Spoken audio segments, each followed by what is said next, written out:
Please don't let her die." The words were barely a whisper, but they were enough to stop a hardened rancher in his tracks.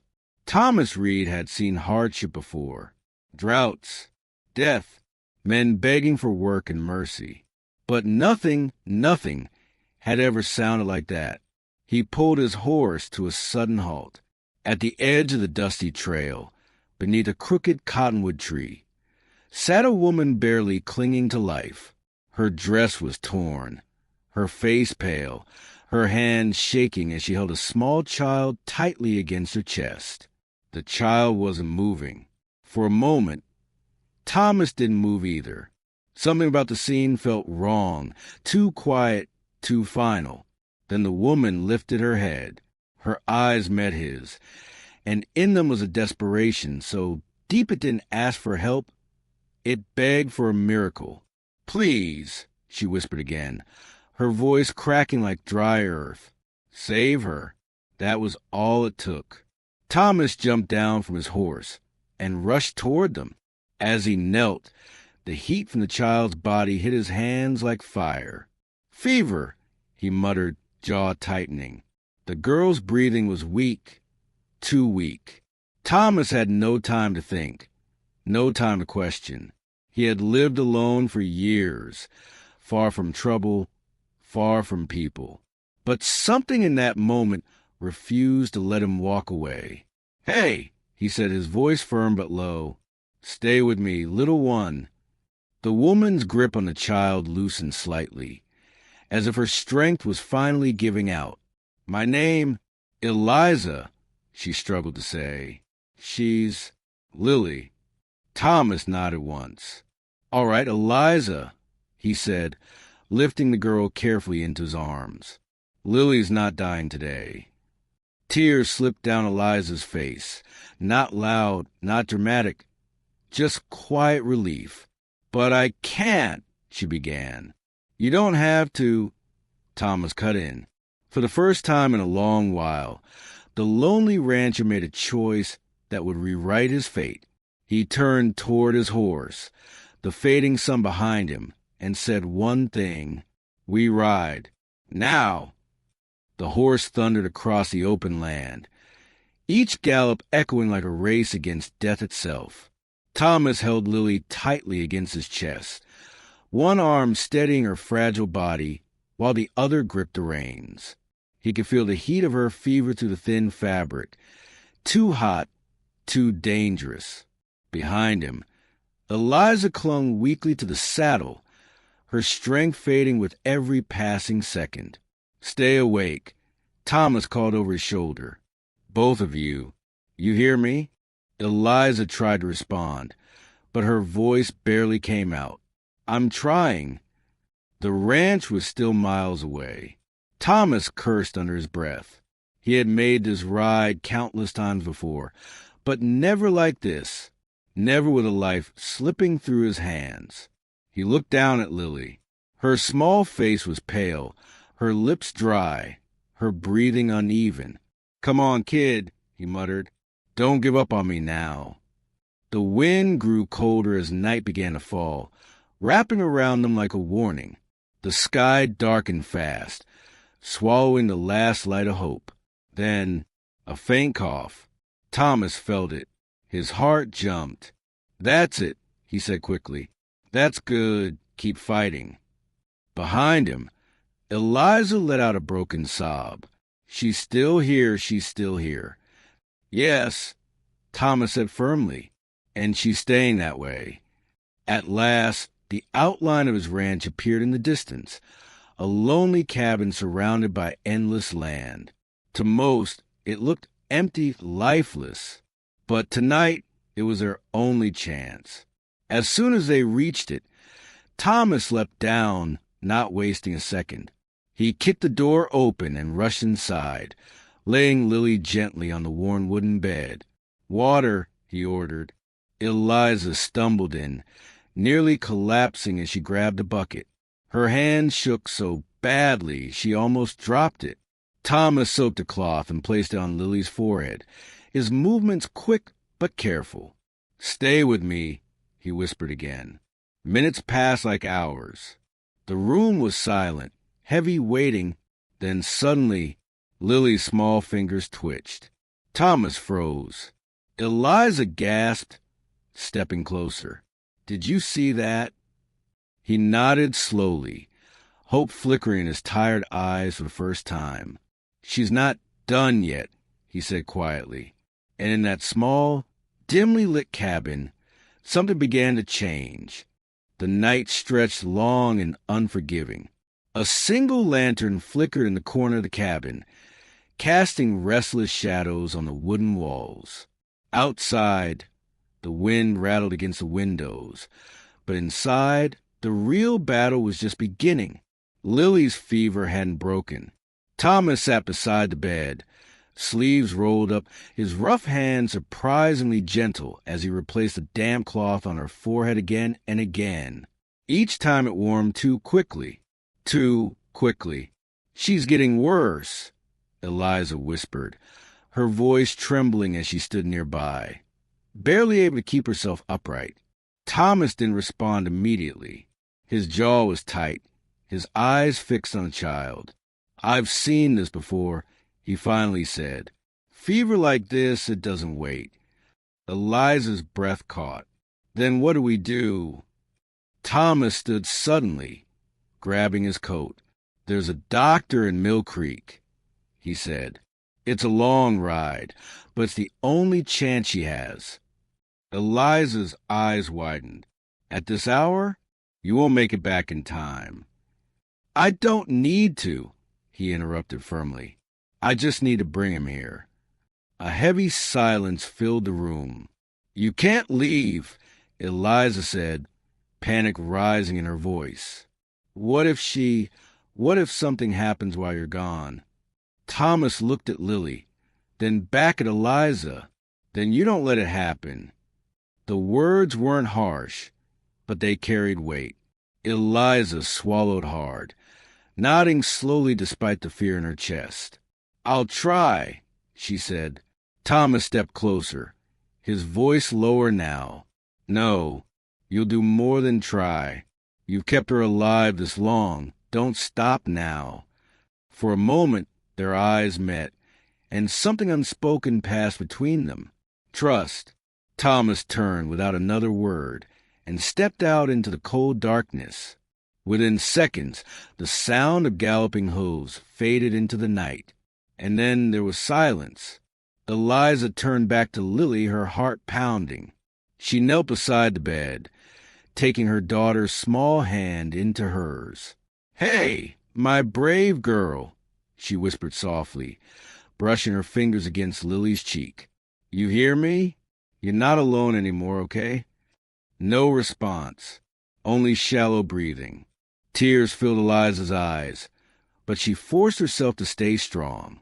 Minutes turned into hours. The lantern dimmed. The wind howled louder. And just when hope began to slip, Lily suddenly gasped. Eliza froze. "Lily!" she cried, leaning closer. The child's eyes fluttered, barely opening. "Mama," she whispered faintly. Eliza broke down, clutching her hand tightly. "I'm here. I'm right here." But the fight wasn't over yet. Not even close.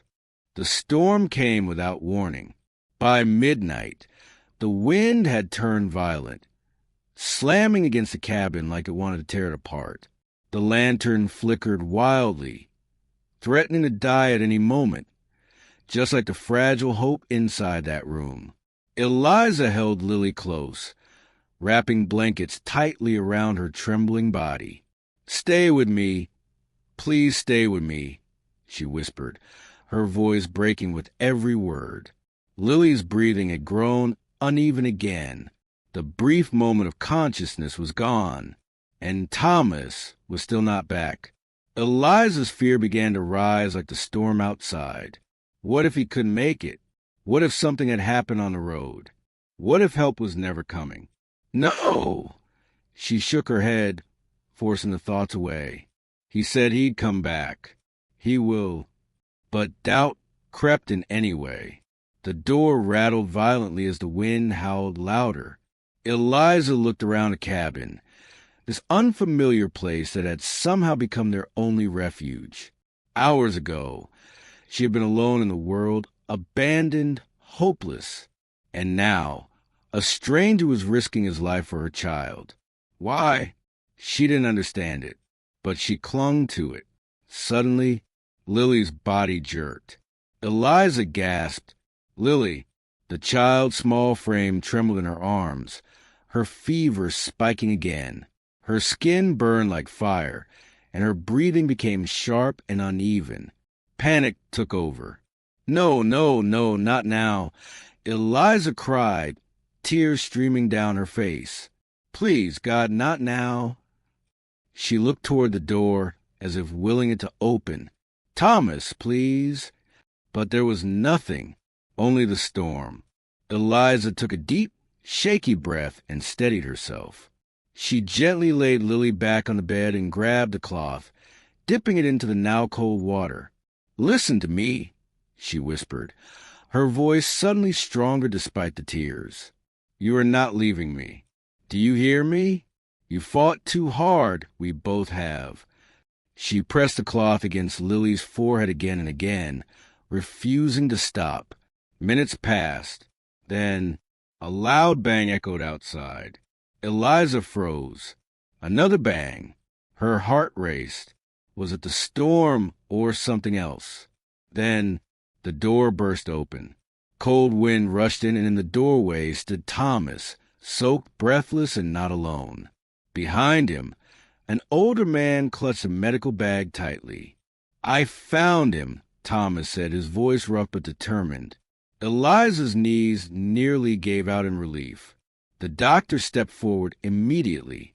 Move aside, he said. And in that moment, Hope walked back into the room. The doctor wasted no time. Boil water. Now, he ordered sharply, setting his bag down beside the bed. His voice carried urgency, the kind that made it clear this was no ordinary sickness. Thomas moved instantly, feeding wood into the fire, while Eliza stepped back, her hands trembling as she watched the doctor examine Lily. He placed 2 fingers gently against her neck, then her forehead. His expression tightened. How long has she had the fever? He asked. Days, Eliza whispered. I tried everything. I didn't know what else to do. The doctor nodded, already preparing a small vial. You did more than most would, he said quietly. But now we act fast or we lose her. Those words hit like a hammer. Eliza covered her mouth, holding back a sob. Thomas glanced at her, then back at the doctor. Tell me what you need. Hold her still. Thomas stepped forward, his strong hand steady as he gently secured Lily's small arms. Despite his calm exterior, his heart was pounding harder than it had in years. The doctor carefully administered the medicine. For a moment, nothing happened. Then, Lily cried out weakly. Eliza gasped. That's good, right? That's good. The doctor didn't answer immediately. He continued working, placing cool cloths, checking her breathing, listening closely. Minutes felt like hours. The storm outside began to fade, but inside, time stood still. Then finally, the doctor exhaled slowly. The fever's breaking. Silence. Eliza blinked, as if she hadn't heard correctly. W what? She's fighting it off, he said, this time with a faint, reassuring nod. She's not out of danger yet, but she's winning. That was all it took. Eliza collapsed to her knees beside the bed, tears pouring freely as she grabbed Lily's hand. Thank you, she whispered over and over. Thomas stepped back, running a hand over his face, the tension finally leaving his body. For the first time in a long while, he felt something shift inside him. Relief. The doctor packed his tools slowly. She'll need rest, warmth, and care, he said, glancing between them. But she has a chance now, a real chance. As the first light of dawn crept through the window, something new was born in that small cabin. Not just hope, but a bond none of them yet understood. Morning arrived softly, like a promise fulfilled. Golden sunlight spilled to the cabin window, replacing the fear and darkness of the night before. The storm was gone. The silence that remained was no longer heavy. It was peaceful. Lily slept quietly. Her breathing was steady now, her small face no longer burning with fever. A faint color had returned to her cheeks, the kind that spoke of life, of second chances. Eliza sat beside her, still holding her hand, as if letting go might somehow take it all away. But this time she wasn't crying from fear. She was crying from relief. "She's going to be okay," she whispered, almost to herself. From across the room, Thomas leaned against the wall, arms folded. He hadn't slept. His eyes were tired but calm. "You kept her alive long enough," he said quietly. "Don't forget that." Eliza looked up at him, her eyes filled with something deeper than gratitude. "You saved her," she said. "You didn't even know us, and you still came back." Thomas shrugged slightly, uncomfortable with the weight of her words. "Wasn't going to let a child die out there," he replied simply. But they both knew it was more than that. A silence settled between them, not awkward, but meaningful. Eliza glanced around the cabin again. It was still simple, still worn, but now it felt different. Warmer, safer. "We don't have anywhere to go," she admitted softly. "When she's strong enough, Thomas didn't answer right away. He looked at Lily, then at Eliza. For years, this place had been nothing but a shelter for one man running from a world. Quiet, empty, but now it didn't feel empty anymore. "You can stay," he said finally. "Both of you." Eliza's breath caught. "We couldn't possibly." "You can," he said, more firmly this time. "There's work here. Room, too." Tears filled her eyes again, but this time they carried hope. "Thank you," she whispered. Thomas gave a small nod, then turned toward the door, looking out over the wide, open land. For the first time in years, he wasn't alone. And inside that small cabin, a broken widow, a healing child, and a lonely rancher unknowingly began something far greater than survival. They became a family.